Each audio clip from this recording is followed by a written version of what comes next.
Yes, beta. In the last lecture we have started chapter number 7 inventory. इस chapter के अंदर मैंने first of all आपको बताया था ये चैप्टर जो दिया है हमारा इन्वेंट्री। ये चैप्टर ऐसा है जो आप लोग कहीं पर भी अगर स्टोर्स डिपार्टमेंट की अगर मैं बात करूं जहां पर स्टॉक रखा जाता है, बहुत सारी तरह की वेराइटी ऑफ प्रोडक्ट्स होते हैं, तो वहां पर इन्वेंट्री का रिकॉर्ड करना कंपलसरी होता है। ऑर्गेनाइजेशंस रेगुलरली वॉच करना चाहती है भाई हमारे पास कितना स्टॉक रखा है, कौन सी चीज का कितना गुड्स रखा हुआ है। जिसके अंदर मैंने आपको बताया था तो कि there are four methods, various methods for valuation of inventory. Inventory का वैल्यूएशन जब हमें करना होता है तो उसके अलग अलग मेथड्स होते हैं। फर्स्ट मेथड होता है FIFO method, the second one is LIFO method, last in first out. Third method होता है सिंपल एवरेज बोलते हैं या हम इसको पीरियोडिक एवरेज बोलते हैं। And the fourth one is weighted average या हम इसको कंटिन्यूअस एवरेज भी कहते हैं। और फिर इसकी बेसिस पे मैंने आपको क्वेश्चन कराया था, अगर हमें स्टोर्स लेजर बनाना है जिसके अंदर हमारा अलग अलग पॉइंट्स दे रखे थे, और स्टोर लेजर मैंने बना करके बताया था कौन से मेथड से, लीफो मेथड से। और लीफो मेथड से मैंने ये पूरा सॉरी फीफो मेथड से बताया था जिसके अंदर हमारा गुड जो सबसे पहले आया है वो सबसे पहले आउट होता है, वो सबसे पहले बाहर निकलेगा। तो फीफो मेथड में किसी तरह का कोई डाउट है बेटा? Anyone having doubt in the FIFO method और लीफो मेथड? लीफो मेथड भी मैंने बता दिया था जिसके अंदर जो गुड सबसे लास्ट में आया उसको हम सबसे पहले बाहर निकालते। लाइक मेरे यहाँ पर दो तरह का गुड्स रखा था, 30 और 33 वाला। तो मैंने सबसे पहले क्या करा, 33 वाले गुड्स को निकाला है। फिर यहाँ पर दो तरह का गुड्स रखा था, 30 और 36 वाला। मैंने फर्स्ट ऑफ ऑल क्या किया, 36 वाले गुड्स को बाहर निकाला है। ये दोनों मेथड्स में किसी तरह का कोई डाउट है? No sir. नहीं है। इसी के बाद में फिर हम आते हैं थर्ड मेथड, सिंपल एवरेज या पीरियोडिक एवरेज, जो मैंने नेक्स्ट लास्ट पीरियड में स्टार्ट किया था। फिर मैंने उसको भाई हम नेक्स्ट पीरियड में इसको प्रॉपर वे में स्टार्ट करते हैं। तो सिंपल एवरेज जब हमें निकालना होता है तो उसका मैं तरीका बताता हूँ कैसे हमें उसको कैलकुलेट करना होता है। सिंपल एवरेज निकालने के लिए सिंपल एवरेज हम बोल दें या फिर पीरियोडिक एवरेज,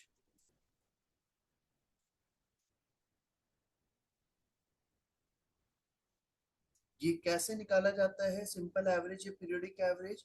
जिसके लिए हमें क्या करना होता है, उस टाइम पीरियड के अंदर जो भी हमारा गुड्स आया है उन सबका टोटल किया जाता है।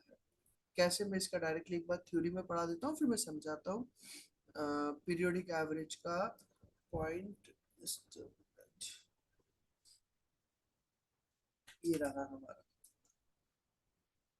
एवरेज मेथड के अंदर, एबीसीओ मेथड के अंदर हमारे दो तरह के मेथड्स दिए, periodic average cost. The cost of all purchase of production during the year is divided by the total number of units purchased. आपने जो भी गुड्स परचेज करा उसकी टोटल कॉस्ट लिया जाता है और डिवाइड किया जाता है by the total number of units. मतलब सर, सिंपल सा पॉइंट मैं अगर बोलूं, total cost of all purchase during the period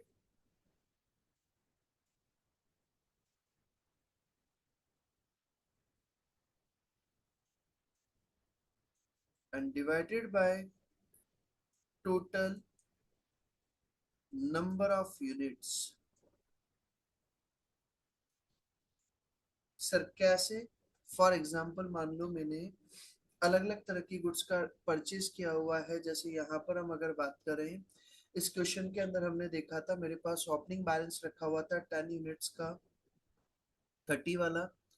फिर उसके बाद में मैंने परचेज करा 10 यूनिट्स 33 वाला, और फिर उसके बाद में इशू करा 10 यूनिट्स। फिर वापस से 3 फरवरी को फिर परचेज करी 10 यूनिट्स 36 पर, फिर परचेज करी 10 यूनिट्स 40 पर। तो इस टाइम पीरियड के अंदर जो भी मैंने गुड्स वगैरह परचेज करा है उसका एवरेज रेट कैसे लिया जाएगा? यहाँ पर हमें जो जो भी मेरे पास गुड्स रखा हुआ था, अगर मुझे सिंपल एवरेज प्राइस अगर निकालना है इसी क्वेश्चन के अंदर, तो वो कैसे निकालूंगा मैं? फर्स्ट ऑफ ऑल 10 यूनिट्स रखी हुई थी 30 वाली, तो 10 इंटू 30 प्लस, फिर उसके बाद में मैंने क्या करी थी, 10 यूनिट्स परचेज करी थी 33 वाली, तो 10 इंटू 33, फिर प्लस, फिर उसके बाद में मैंने परचेज करी थी 3 फरवरी को 10 यूनिट्स 36 वाली, तो 10 यूनिट्स 10 इंटू 36, फिर उसके बाद में मैंने परचेस करी थी 10 यूनिट्स 40 वाली, तो प्लस 10 इंटू 40 ईच, और टोटल कॉस्ट निकल जाएगा divided by total number of units, और टोटल नंबर ऑफ यूनिट्स सबसे पहले ओपनिंग बैलेंस में थी 10 यूनिट्स, फिर आपने परचेस करी एक बार 10 यूनिट्स, फिर दूसरी बार परचेस करी 10 यूनिट्स, फिर तीसरी बार परचेस करी 10 यूनिट्स। ये पॉइंट समझ में आ गया है क्या सिंपल एवरेज प्राइस के अंदर?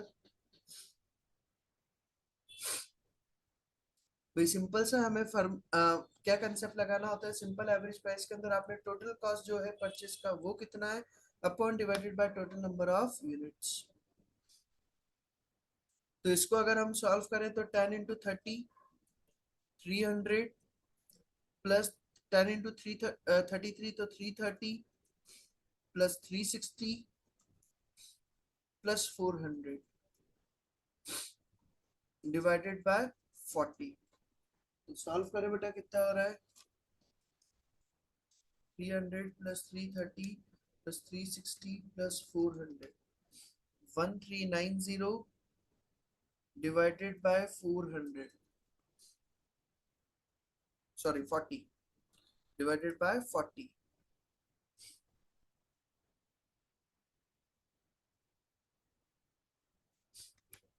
तो आपका आ जाएगा 34.75 पर यूनिट। तो मतलब कि फिर मैं जो भी यूनिट्स इशू करूंगा वो किस रेट पर इशू करूंगा, 34.75 पर यूनिट पर। In this case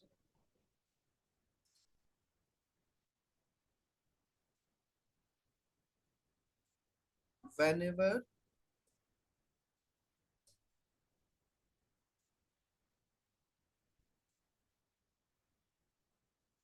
units will be issued, जब भी यूनिट्स इशू की जाएगी इशू प्राइस विल बी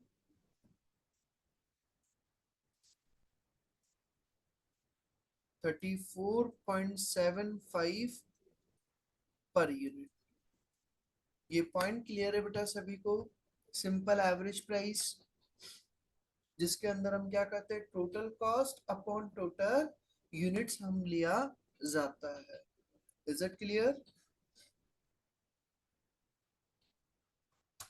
ये पॉइंट समझ में आ गया है क्या बेटा? Yes, sir. तो मैंने अभी तक के में बेसिकली आपको 3 पॉइंट्स बता दिए हैं, फीफो मेथड, लीफो मेथड और सिंपल एवरेज। फिर इसी के बाद में हम आते हैं फोर्थ मेथड पर। फोर्थ मेथड आता है इसी के बाद में हमारा वेटेड एवरेज।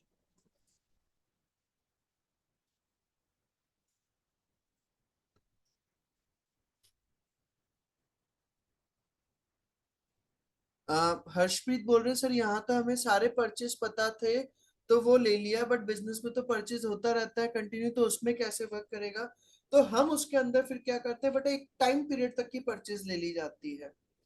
भाई आपने जैसे मान लो 1 जनवरी से लेकर 31 जनवरी तक का ले लिया, अब 31 जनवरी से लेकर 31 जनवरी तक में आपने जो भी परचेज किया है वो रेट अप्लाई करेंगे हम कब तक, अगली फरवरी तक। अब फिर 1 फरवरी से लेकर 28 फरवरी तक आपने जो भी परचेज करा वो आपकी रेट अप्लाई हो जाएगी कब, मार्च के अंदर। Getting my point? वो फिर वहां पर कंसेप्ट ऐसे फॉलो किया जाता है उसका क्योंकि ऑब्वियसली आप जो बोल रहे हो तो कि सर रेगुलर परचेज होगा तो वो चीज प्रॉब्लम आ सकती है, तो फिर वो एक डाटा निकाला जाता है, उस डाटा को नेक्स्ट मंथ में, फिर उस डाटा को अगले नेक्स्ट मंथ में, ऐसे उसको अप्लाई किया जाता है। यहाँ तक की बात भी हो गई सर। फिर आगे आता है इसी के बाद में वेटेड एवरेज। वेटेड एवरेज या हम बोल दें कंटिन्यूअस एवरेज मेथड। और सर इस केस में क्वेश्चन को कैसे सॉल्व किया जाता है? जब अगर आपका वेटेड एवरेज या कंटिन्यूअस एवरेज अगर होता है तो वहां पर क्वेश्चन को कैसे सॉल्व किया जाता है। तो अब इसका हम क्वेश्चन देखते हैं। वेटेड एवरेज या कंटिन्यूअस एवरेज जो एग्जाम पॉइंट ऑफ व्यू से इंपॉर्टेंट होता है आपके एग्जाम में। ज्यादातर अगर इन्वेंट्री में क्वेश्चन अगर पुटअप होता है तो वो इसी पॉइंट से पूछा जाता है, वेटेड एवरेज या कंटिन्यूअस एवरेज से। तो उसके लिए हम एक क्वेश्चन लिख लेते हैं पहले, फिर उसके बाद में हम इस क्वेश्चन पे स्टार्ट करते हैं। क्वेश्चन दे रखा है the following are receipts and issue of inventory.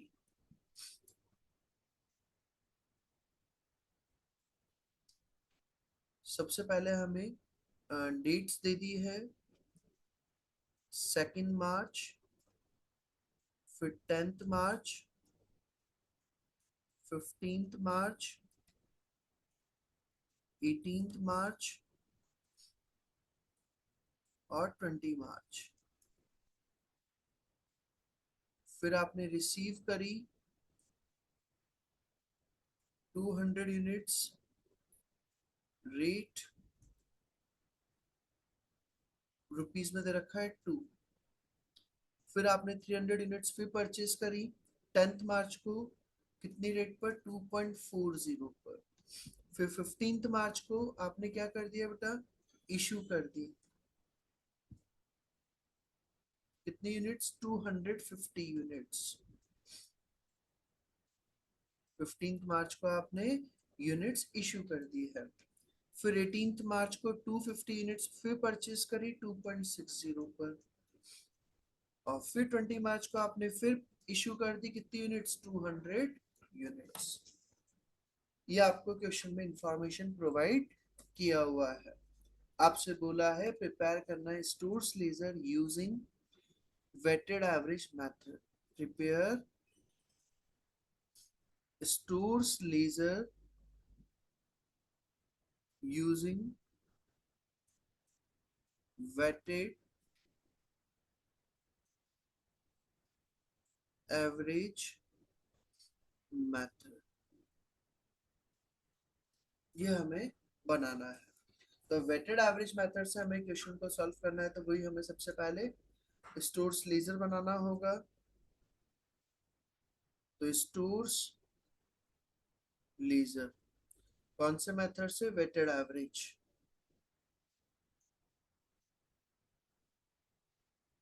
वही हमारा रिसीट, इशू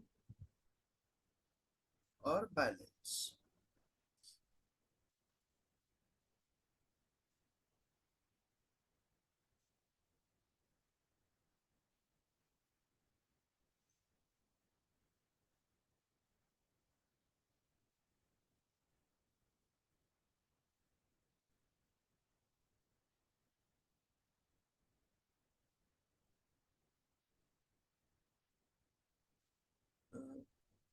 क्वांटिटी,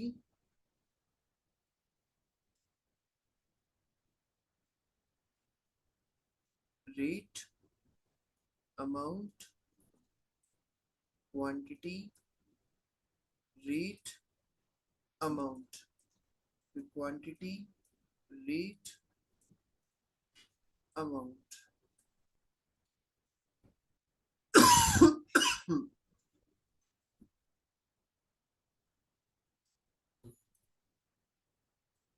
एक सेकंड, ये और थोड़ा सा बड़ा कर दूं, फिर अपन इसका क्वेश्चन करते हैं।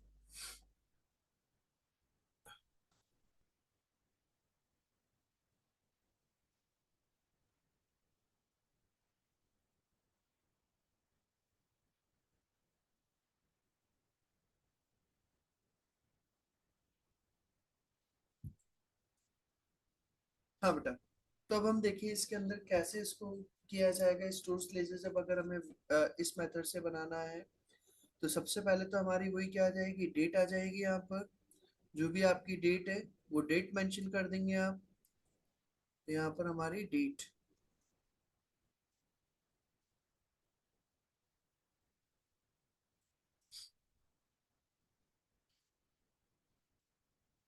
फर्स्ट ऑफ ऑल हम देखें बेटा, हमारा फर्स्ट पॉइंट दे रखा है 2 मार्च। और 2 मार्च को आपने क्या करिए, 200 यूनिट्स परचेज करिए। और एक यूनिट कितने की, 2 रुपीज की। तो यहाँ पर मैंने लिखा डेट 2 मार्च, 2 मार्च 200 यूनिट्स मैंने परचेज करी और एक यूनिट है कितने की, 2 रुपीज की। तो टोटल कितना हो जाएगा, 400। इशू में कुछ आएगा नहीं, डैश डैश डैश। और यहाँ पर 200 यूनिट्स, 2 रुपीज ईच, और वो आ जाएगा 400। First point clear. Second point की अब हम बात करें, 2 मार्च के बाद में फिर क्या करा आपने, 10 मार्च को फिर वापस से 300 यूनिट्स परचेज करी 2.40 पर। तो 2 मार्च के बाद में 10 मार्च, 2 मार्च के बाद में 10 मार्च आपने क्या करी, 300 यूनिट्स परचेज करी है। और एक यूनिट कितने की है, 2.40। तो हम इसको मल्टीप्लाई करें, 300 इंटू 2.40, तो वो हो जाएगा कितना, 720। अब यहाँ पर हमें यूनिट्स लिखनी है, तो यूनिट जब लिखनी है याद रखना मेन पॉइंट, हम जब वेटेड एवरेज होता है तो इस मेथड के अंदर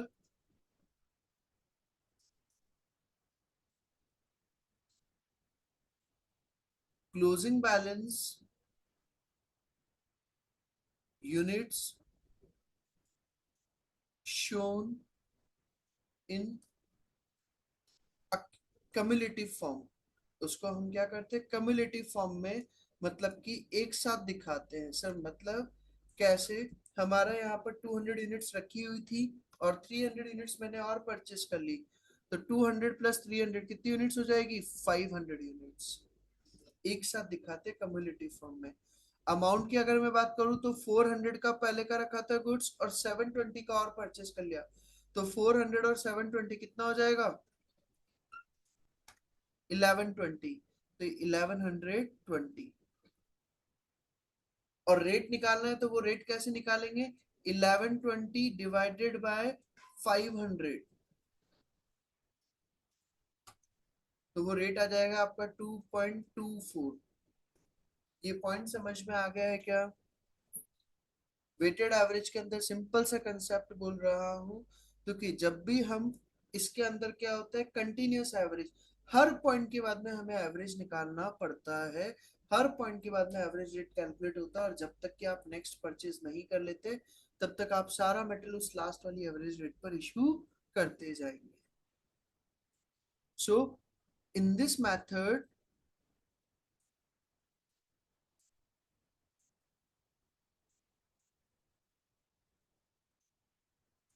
average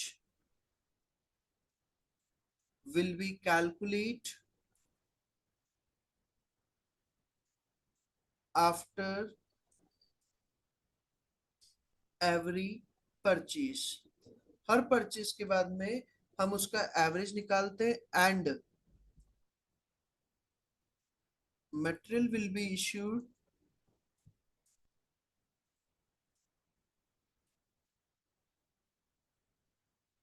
eight this average price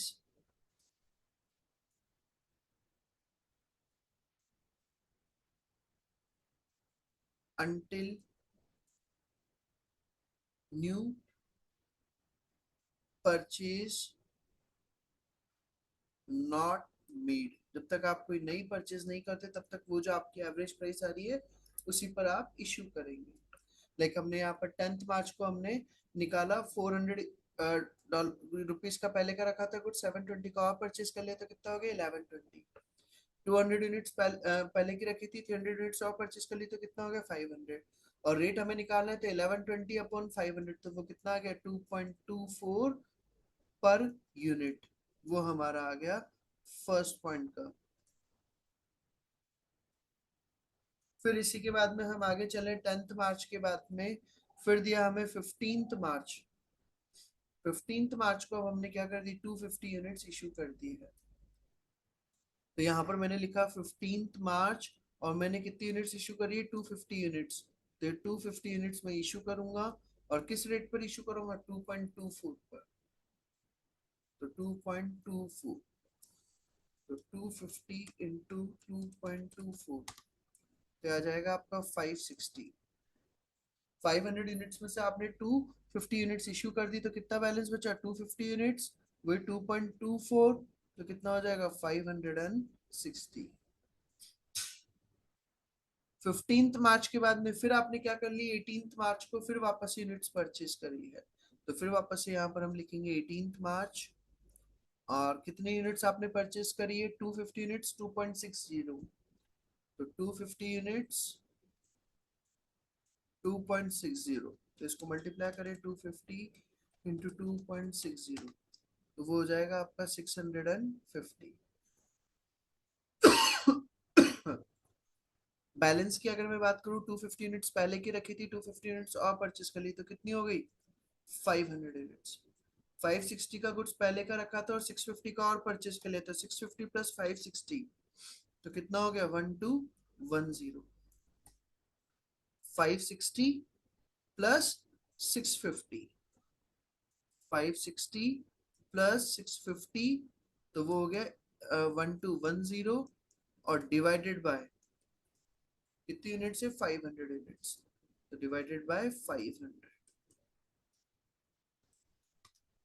तो ये आ जाएगा आपका 2.42 पर यूनिट।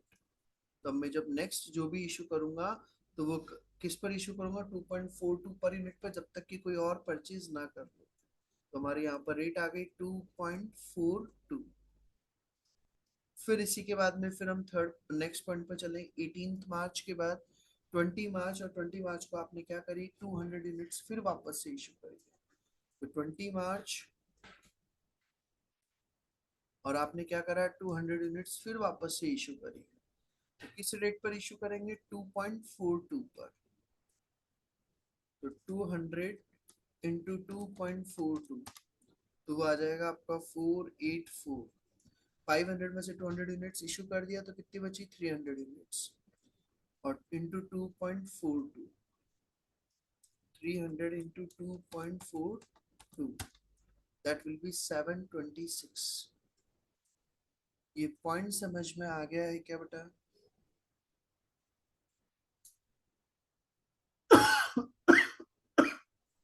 चार मेथड्स बता दिए हैं मैंने इन्वेंट्री वैल्यूएशन के, FIFO method, LIFO method, simple average और वेटेड एवरेज।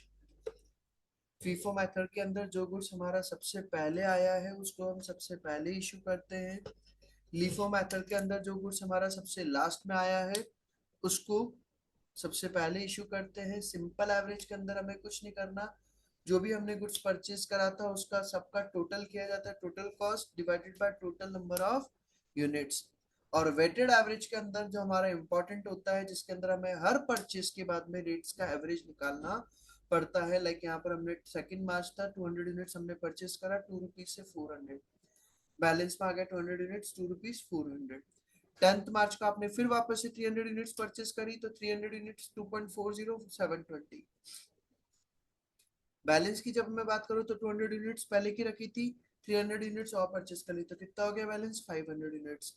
फिर अमाउंट हम निकालें, 400 का पहले का रखा था, 720 का और, तो 400 प्लस 720 1120। रेट अगर हमें निकालना है तो 1120 डिवाइडेड बाय 500, तो वो हमारा आ जाएगा कितना, 2.24। तो जब तक कि हम नेक्स्ट परचेज नहीं करते, हम सारा इशू किस पर करेंगे, 2.24 पर। 15 मार्च को आपने क्या करी, 250 यूनिट्स इशू कर दी, किस रेट पर, 250 यूनिट्स इशू करी, रेट नहीं दे रखी, तो कौन से लेंगे, वेटेड एवरेज प्राइस है, तो लास्ट वाला है 2.24। 560 आ गया, 250 यूनिट्स बची है, 500 में से 250 यूनिट इशू कर दिया, तो वो कितने पर आ जाएगा, 2.24 पर 560।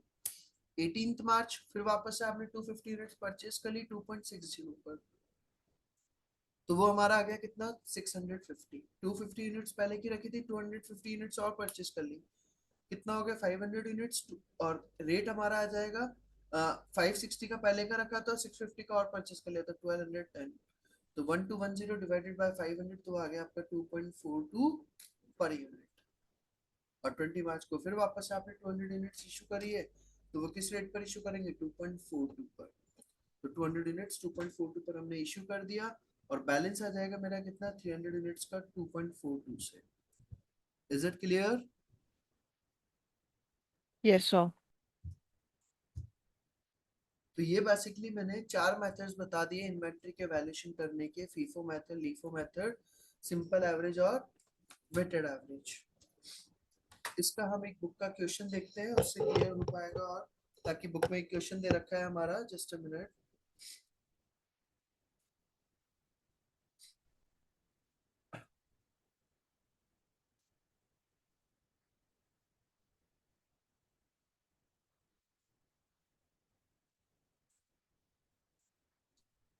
ये आपको क्वेश्चन दे रखा है बेटा। On 1st January 2017, a company held 200 units of finished goods. उनके पास में स्टार्टिंग में रखा हुआ था 200 units of finished goods valued at $10 each. $10 each पर आपका finished goods रखा हुआ था। During January month, the following transactions took place. आपकी transactions हुई है 10 जनवरी को, आपने 300 यूनिट्स और फर्दर परचेस कर ली 10.85 पर यूनिट। 20 जनवरी को 350 यूनिट्स 11.50 पर यूनिट। फिर 25 जनवरी को 250 यूनिट्स $13 पर यूनिट। सेल्स बता दिया आपको, 14 जनवरी को आपने 280 यूनिट सेल करा है, $18 पर यूनिट। 21 जनवरी को 400 यूनिट्स $18 पर यूनिट, और 28 जनवरी को 80 यूनिट्स $18 पर यूनिट। ये आपका सेल प्राइस बता दिया। आपसे पूछा determine the valuation of closing inventory, आपको क्लोजिंग इन्वेंट्री का वैल्यूएशन निकालना है, and cost of sales using FIFO method, FIFO method से। और second one is weighted average cost method से हमें निकालना।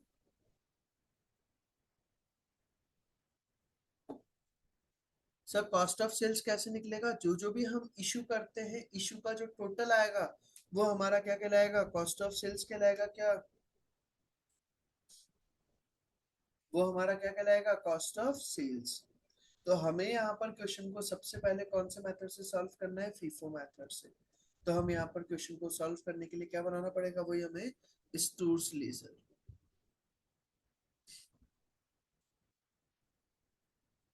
और कौन से मेथड से करना है, फीफो मेथड से।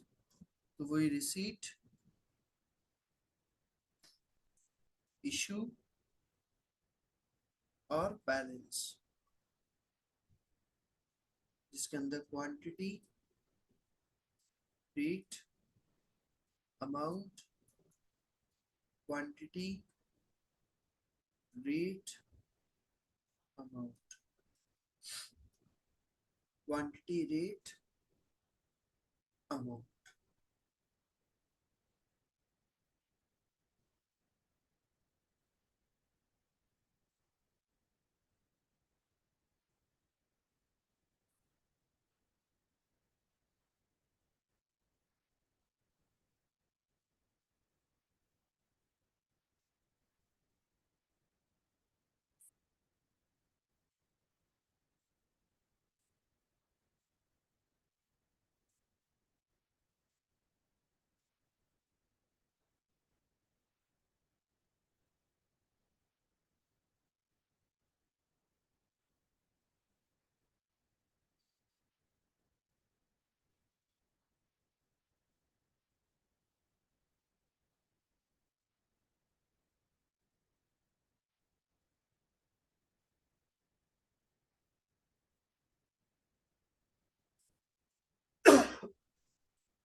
यस बेटा, हम स्टार्ट करें। सबसे पहले हमें ओपनिंग बैलेंस दे रखा था 1 जनवरी का 200 यूनिट्स का। तो हमारा फर्स्ट ऑफ ऑल आ जाएगा 1 जनवरी, मेरे पास 200 यूनिट्स रखी हुई थी, तो वो मैं मेंशन कर दूंगा 200 यूनिट्स।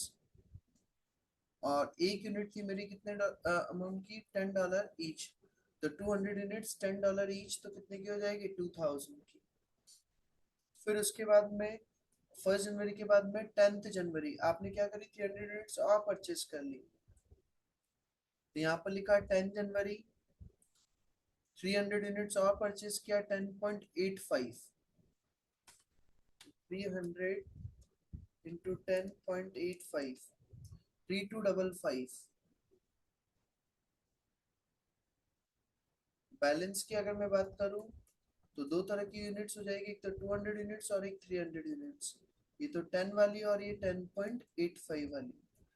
तो 200 इंटू 10 2000, और ये आ जाएगा 3255।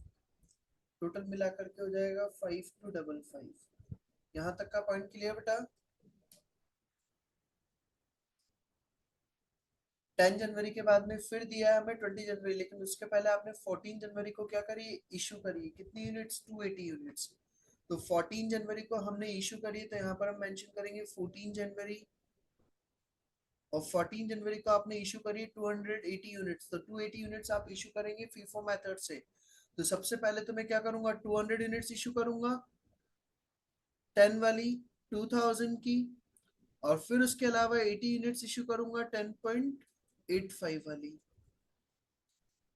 80 यूनिट्स इंटू 10.85, तो ये हो जाएगी आपकी 868, और टोटल मिलाकर के हो जाएगा 2868।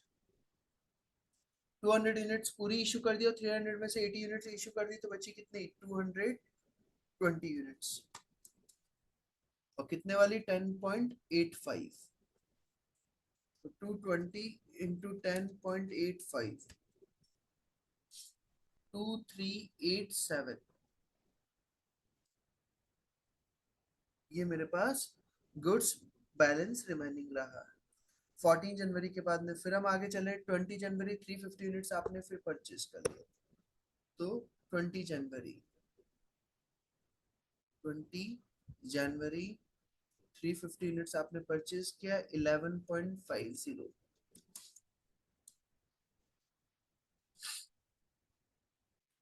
4025। बैलेंस की हम बात करें तो बैलेंस आ जाएगा 220 यूनिट्स तो पहले की रखी थी, और 350 यूनिट्स और परचेज कर ली। 10.85 वाली थी पहले की, और 11.50 वाली और परचेज कर ली।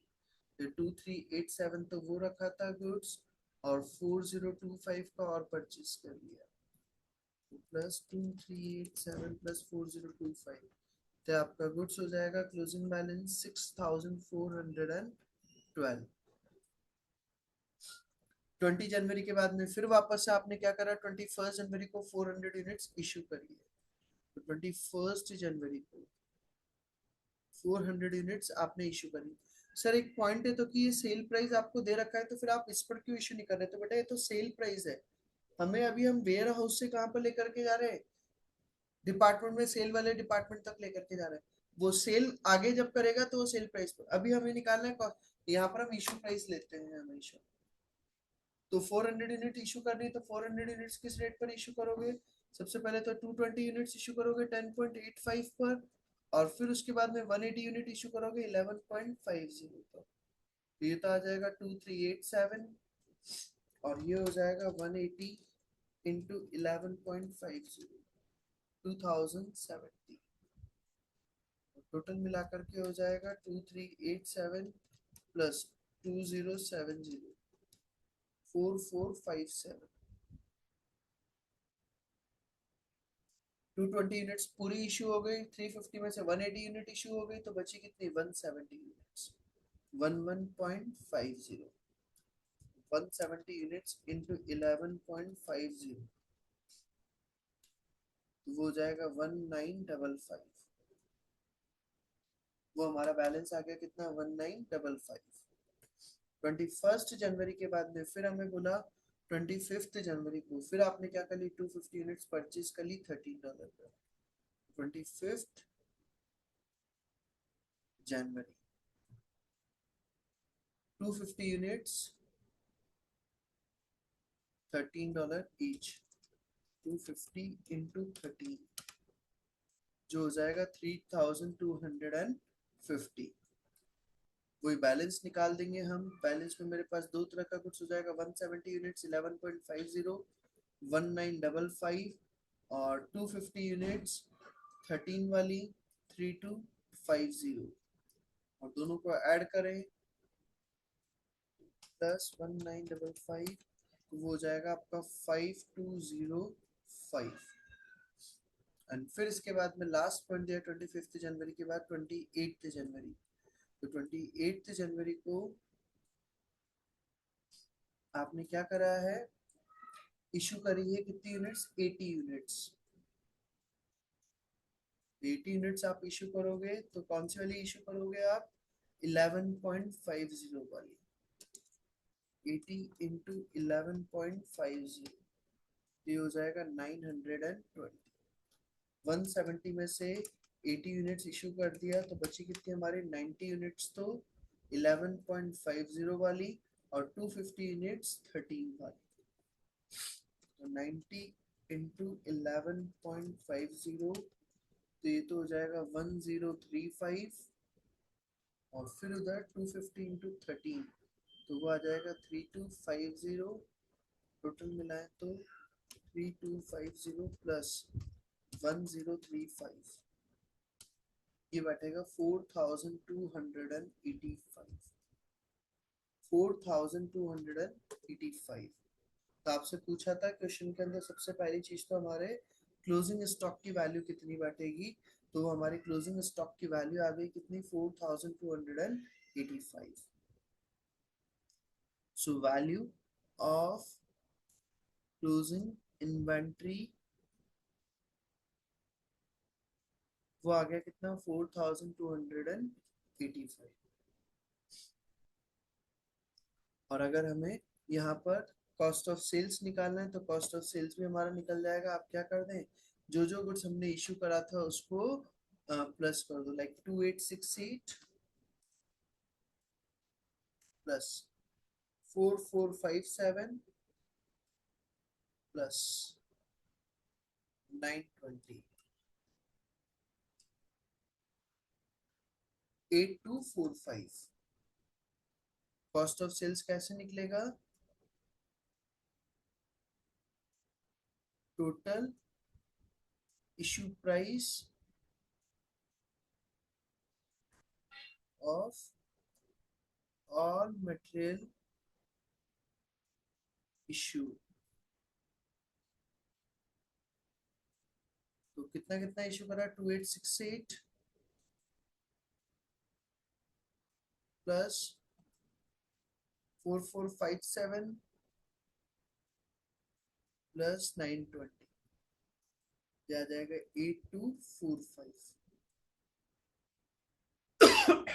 यहाँ तक का पॉइंट क्लियर है बेटा सभी को,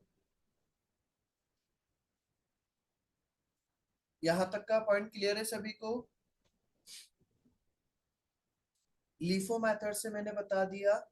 सर इसके अंदर बुक में क्वेश्चन का अगर आप सॉल्यूशन देखेंगे तो वो अलग पैटर्न से किया हुआ है, वो हमें नहीं करना है, इसमें दिमाग नहीं लगाना। आपको बुक के पैटर्न पर आपको जो कंसेप्ट मैंने समझा है स्टोर्स लेजर का, वही कंसेप्ट याद रखना है। Answer will remain same, answer में कोई फर्क नहीं आएगा, आंसर वही बोलेगा।